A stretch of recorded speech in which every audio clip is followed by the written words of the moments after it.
El arte en la prehistoria, orígenes del arte y el diseño.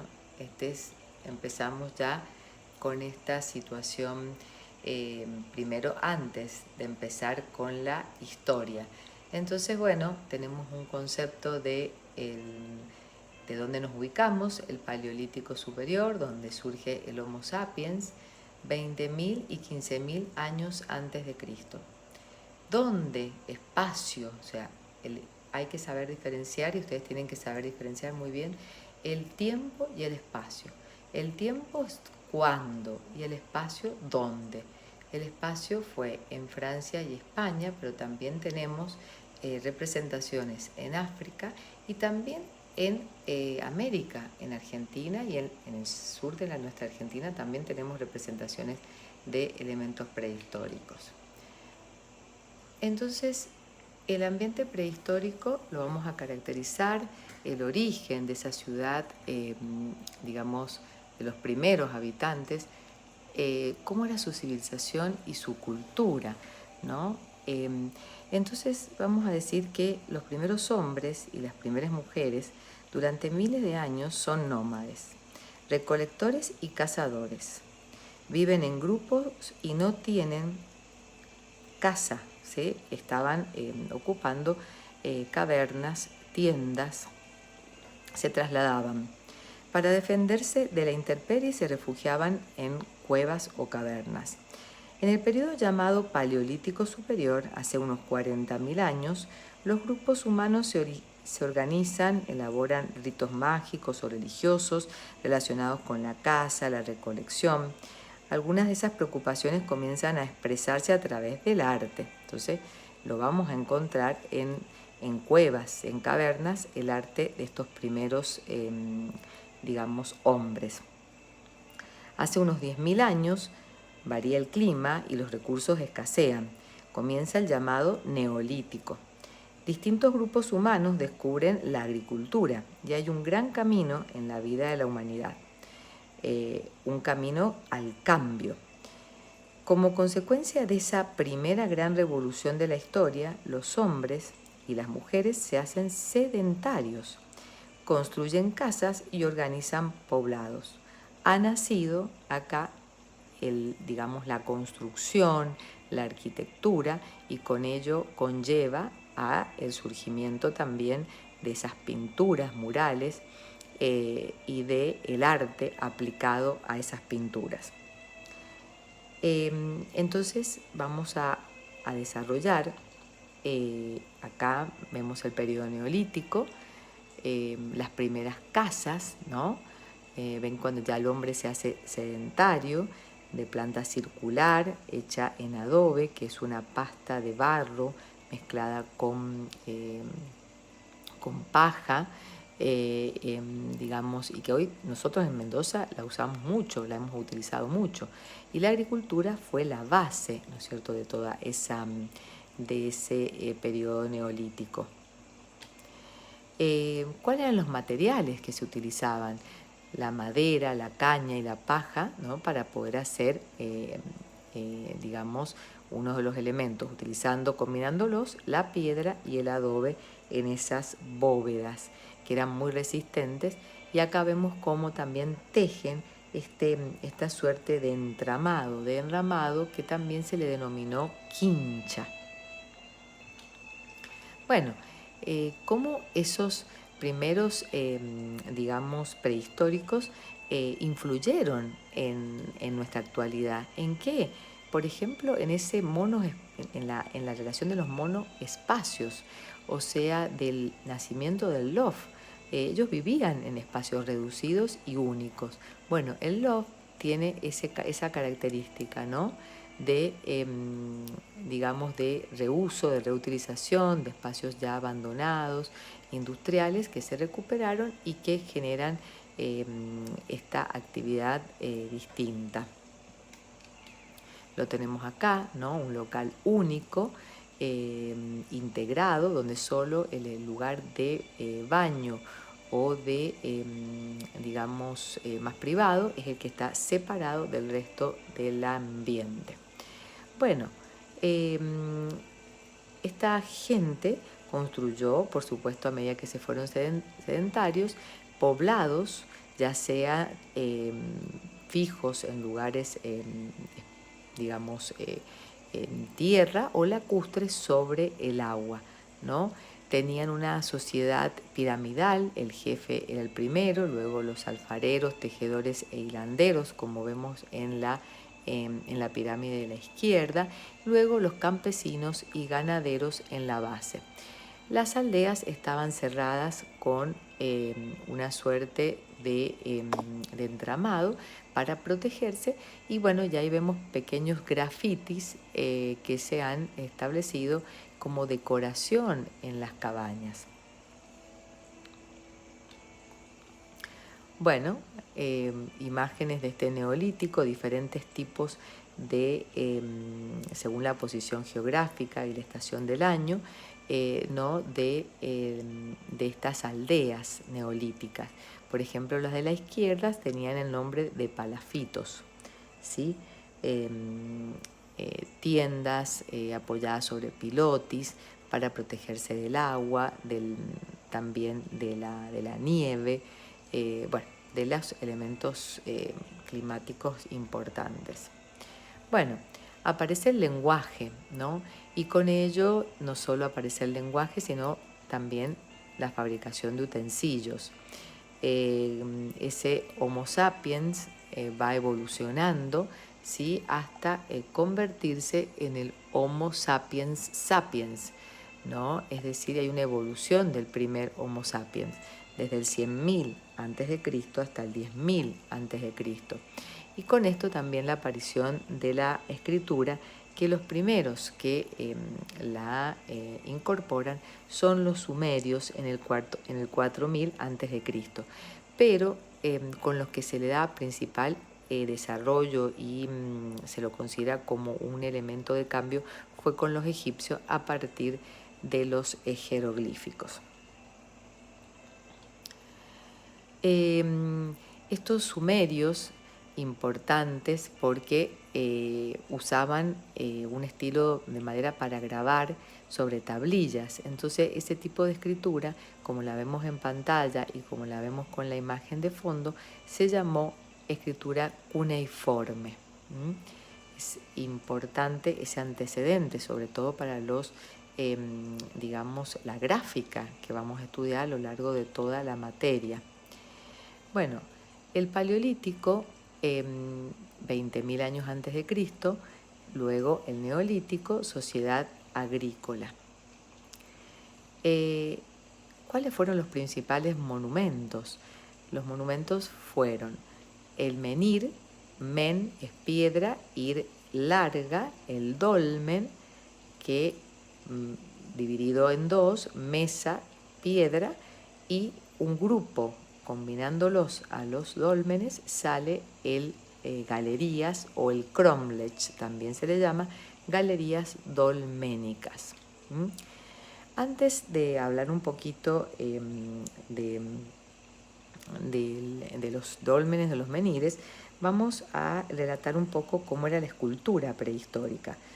Las manifestaciones artísticas más antiguas que conocemos pertenecen al área de la escultura y se realizaban en el periodo paleolítico, con fines mágicos y religiosos en relación con la caza y la fertilidad. Se hacen los primeros relieves. Representan animales y desnudos femeninos. Se intenta que los animales sean fieles al modelo, es decir, naturalistas. En general, realizan bajorrelieves, pero a veces se trata de simples incisiones que no pasan de ser pequeños grabados. Según pasa el tiempo, aparecen algunos relieves con escenas de caza. También muy relacionado a lo que veíamos recién con la escritura cuneiforme, ¿no? Que esos son también bajorrelieves. Digamos que la forma también representativa de las esculturas era desnudos femeninos que se representan en forma esquemática, resaltando la cabeza, los senos, el vientre y las caderas. Todo ello con el fin, ¿no es cierto?, al exagerar estas partes del cuerpo, hay una relación muy grande con la reproducción, con la fertilidad. Los brazos y las piernas apenas se esbozan, no tienen importancia, y estas esculturas pertenecen al arte mobiliar, es decir, están hechas para que se puedan trasladar de un sitio a otro, y al tratarse de mujeres desnudas suelen denominarse con el nombre de Venus. Bueno, eso para referirnos un poquito a la escultura, que era importante, porque después vamos a hablar también de la escultura egipcia. Con respecto a la arquitectura prehistórica, ¿no?, la tosca construcción de las casas que forman un poblado es la primera manifestación de la arquitectura, que lo veíamos recién, puesto que esas casas constan de muros y cubierta, los dos elementos clave para que existan el hecho arquitectónico. No obstante, para que haya arte es necesario añadir una relación pensada, una armonía, un deseo de singularizar, es lo que habíamos hablado, de trascender. Desde unos 5000 años antes de Cristo, ¿no?, es decir, a partir del tercer milenio antes de Cristo, en Europa occidental y central comienzan a levantarse los llamados monumentos megalíticos, cuyo nombre se debe a que se construyen grandes piedras toscamente labradas, como lo vemos ahí en pantalla, y dispuestas de distintas maneras. A los megalíticos se los relaciona con la conciencia de la muerte y con los ritos funerarios. En ocasiones se ha constatado que a su alrededor existen enterramientos colectivos, pero se admite que pueden conmemorar un gran suceso o también erigirse en honor a un gran héroe.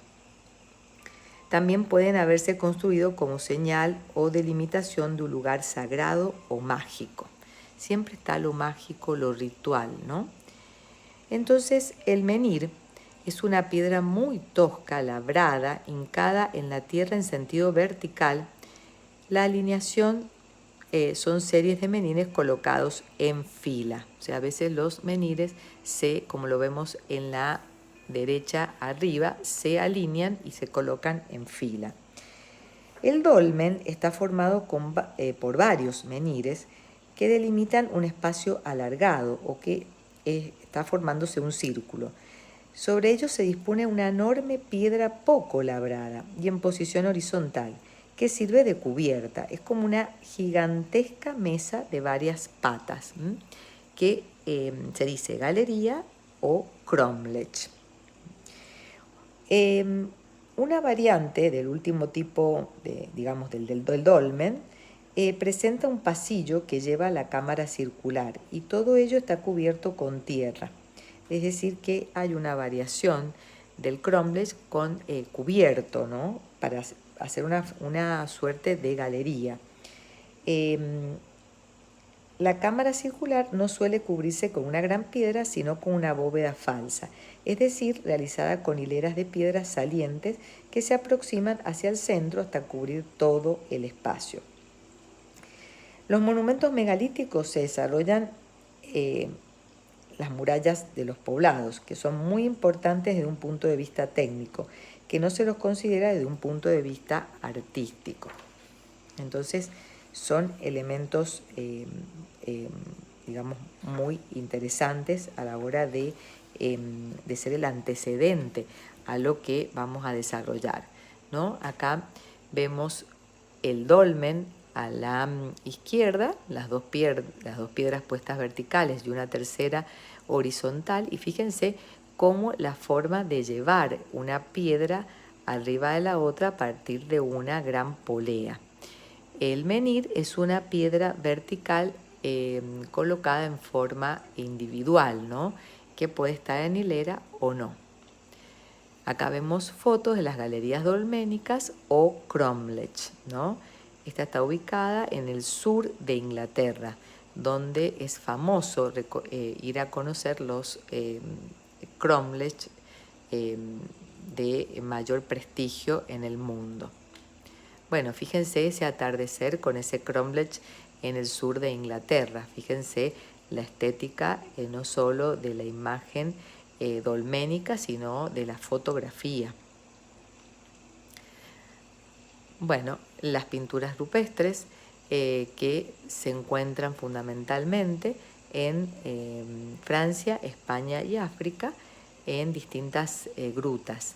Una de las más importantes en Francia es la Gruta de Lascaux y una de las más importantes en España es la Gruta de Altamira.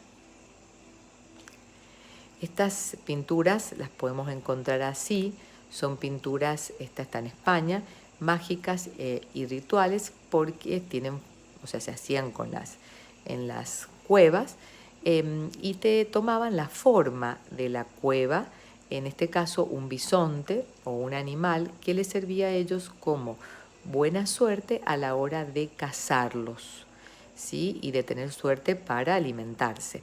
Están pintados con elementos vegetales y animales y minerales, ¿no? Sacados de las plantas, de la tierra y también de la sangre de los animales. Como les aparece ahí en la diapositiva, propiciaban la caza, asegurarse del alimento y que la especie se propagara. Por eso también lo que yo les hablaba recién de las formas escultóricas de las mujeres. Estas son pinturas rupestres en Altamira. Bueno, ahí hay un observador, porque eso se puede, acá hay una persona en primer plano que está observando, que ha ido al tour, que ahora no lo podemos hacer, ahora podemos hacer tours virtuales solamente y no tour físicos. Bueno, pinturas que demuestran otro tipo de animales, como pueden ser ciervos, una cacería de ciervos. Entonces eran rituales y mágicos, pero también decoraban las cuevas. Entonces hay una comunión entre el arte y la magia. Acá bisontes o toros pintados muy oscuros. Acá hay una pintura de la zona de las cuevas africanas, muy estilizadas, de la aparición de un hombre cazando. El hombre que busca que tenga fe en que se desarrolle esa recolección, ¿no? El hombre sedentario que necesita tener un lugar donde refugiarse, ¿no? Y estas estilizaciones de estas figuras africanas siguen siendo hoy en día reproducidas en forma de pinturas, estatuillas y otros objetos de arte. Bueno, acá es lo que le comentaba más anterior en el audio, que estas estatuillas prehistóricas están, fíjense, exaltado la zona del vientre y los senos, poco desarrollados los brazos y las piernas, porque el objetivo del arte prehistórico es la fertilidad y la reproducción, ¿no? Entonces, y se llamaban Venus por son estatuillas de mujeres desnudas. Entonces, vamos a hacer ese pasaje de esa cultura prehistórica y vamos a entrar en una civilización muy importante y en este desarrollo, en este lugar, en este espacio que se llama la Mesopotamia. La Mesopotamia es una, digamos, forma de luna, ¿no? Como está marcado ahí en el mapa, acá abajo, una luna, porque se llamaba la media luna de las tierras fértiles. Fíjense cuántos ríos y mares estaban nutriendo esa zona. El río Tigris, el río Éufrates y el río Nilo en Egipto.